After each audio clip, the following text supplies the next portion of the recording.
Hi friends. Virat మాయని పెళ్లి చేసుకొని ఇంటికి వస్తాడు. అది చూసిన అందరూ షాకింగ్గా చూస్తారు.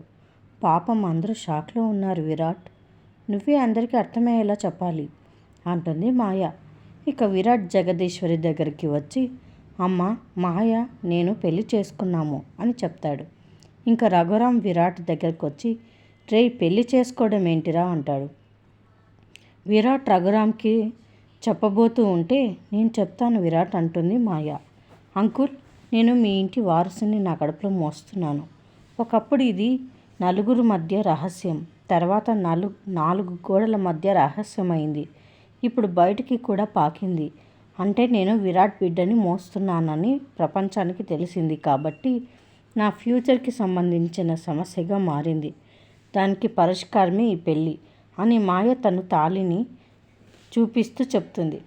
ఆ తాళిని చూసి చంద్రకళ షాకింగ్గా చూస్తుంది.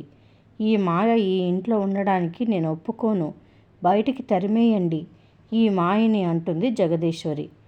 మాయ ఎక్కడికి వెళ్ళదని విరాట్ జగదీశ్వరిని ఎదిరిస్తాడు. దాంతో జగదీశ్వరికి కోపం వచ్చి విరాట్ చెంప పగలగొడుతుంది. చంద్ర బాధతో ఏడ్చుకుంటూ పక్కకు వెళ్ళిపోతుంది. జగదీశ్వరి కూడా బాధతో అక్కడ నుంచి వెళ్ళిపోతుంది. చంద్ర ఒక చోట కూర్చొని చాలా కుమిలిపోతూ ఉంటుంది. మాయ మటుకు విరాట్ గదిలో హాయిగా పడుకొని సంతోషపడిపోతూ ఉంటుంది. విరాట్ కూడా డాబా మీద కూర్చొని చాలా బాధపడుతూ ఉంటాడు. ఇక చంద్ర తన గదిలోకి వస్తుంది. అక్కడ మాయ పడుకొని ఉండడం చూసి షాకింగ్గా చూస్తుంది. మరిన్ని అప్డేట్స్ కోసం ప్లీజ్ సబ్స్క్రైబ్ చేయండి. Thanks for watching.